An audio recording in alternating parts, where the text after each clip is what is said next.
online freedom of speech to the point that there will only be allowed one story. The government prescribed official version of reality will be the only one that's allowed at all. Out of all of the responses to what happened last week, this right here has got to be one of the most disturbing. After the shooting in Las Vegas, people had a lot of questions, and a lot of people took to YouTube asking those questions and discussing this shooting, which should be everyone's right to do. Apparently, they made a big deal out of the fact that YouTube search results were promoting conspiracy theories about the Las Vegas shooting, which, as you know, if you follow independent media, or if you're in the independent media, you know that's not actually true. They never promote conspiracy theories about anything. They bury anybody who tries to talk about that stuff and have consistently. So if all of a sudden this last week they were promoting it, the only reason would be to purposely do that and make it obvious that it was being done so that they could then come in with a Hegelian problem reaction solution response, which they did. And now it's being reported that YouTube has altered its search algorithm over fake Las Vegas conspiracy videos. And what is considered a fake Las Vegas conspiracy video? Well, this article goes on to tell you it's pretty much anything that would even call into question the official story of what happened. It says YouTube has made changes to its algorithms after it was strongly condemned for promoting offensive and false conspiracy theory videos about the Las Vegas shooting. And it goes on to say that these videos claiming that the shooting was a hoax and a false flag spread like wildfire on YouTube, earning millions of views. Because after this shooting happened, a lot of people had questions, and a lot of those people took to YouTube to discuss those questions. As much as they're trying to censor conspiracies right now and people talking about things that go against the establishment narrative, more people than ever are starting to realize that we're not being told the truth about a lot of the things that are going on in this world. It goes on to specifically call out numerous videos questioning whether the government was lying. Because apparently if you question whether the government is not being truthful about something, you are now a conspiracy theorist and what you're saying is a fake video that needs to be censored. And questioning the basic facts of the tragedy, and it says the company implemented changes to the platform in a direct effort to better promote reputable sources.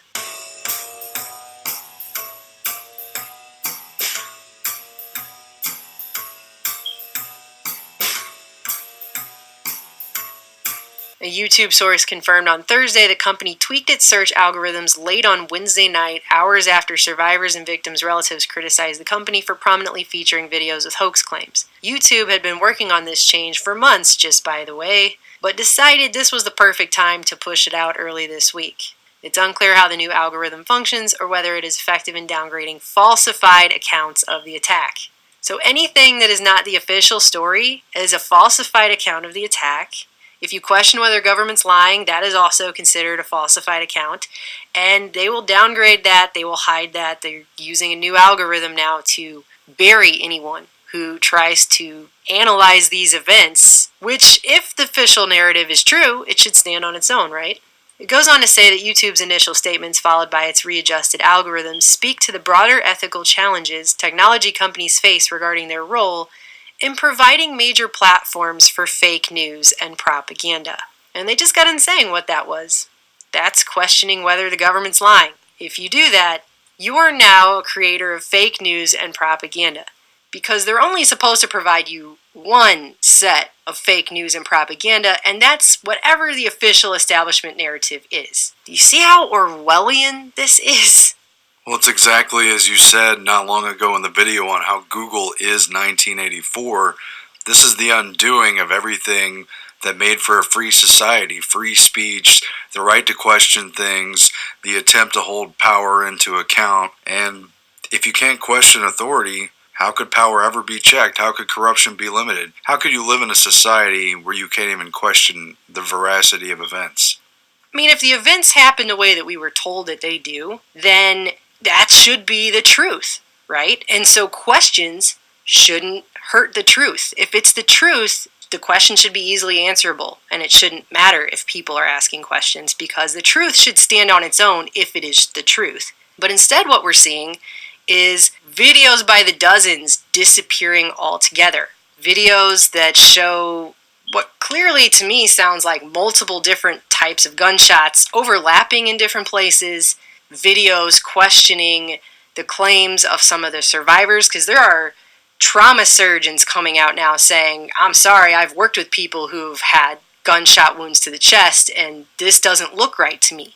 Those kinds of things are being taken down completely. They're disappearing. So this is how it's going to be. There will be one version of reality, one version of events, one official story, and that's it. And if you try to ask any questions that go against that, there's no freedom of speech online. They'll criminalize that. They will bury that. They will disappear it. They will call you fake news. They will say you're propaganda. And I guess the point that I wanted to make is, how are we not living in 1984?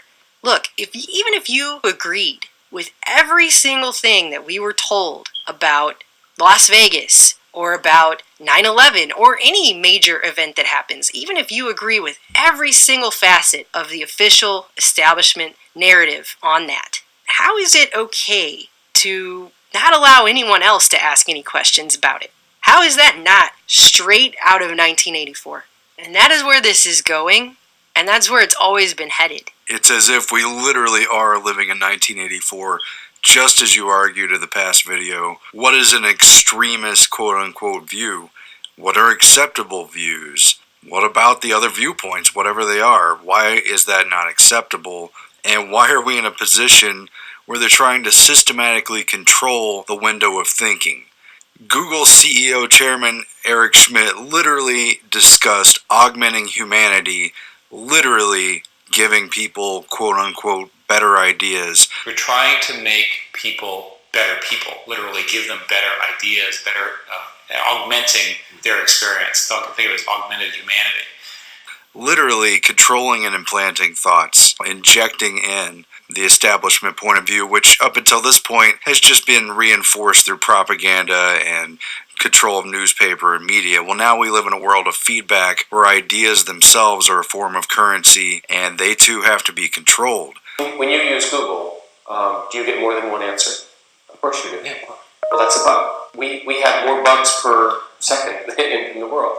Because we should be able to give you the right answer just once. They can reinforce, that is, they can condition the acceptable viewpoints.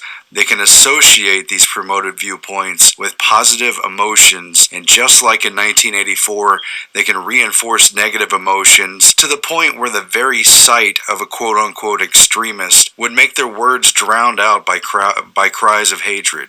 Can you imagine what future generations are even going to look like as this continues?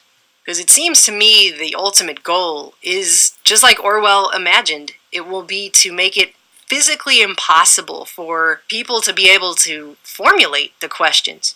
You will do as you're told. Guys, I recommended this book to you quite a while ago, George Orwell, 1947, I think, 1948.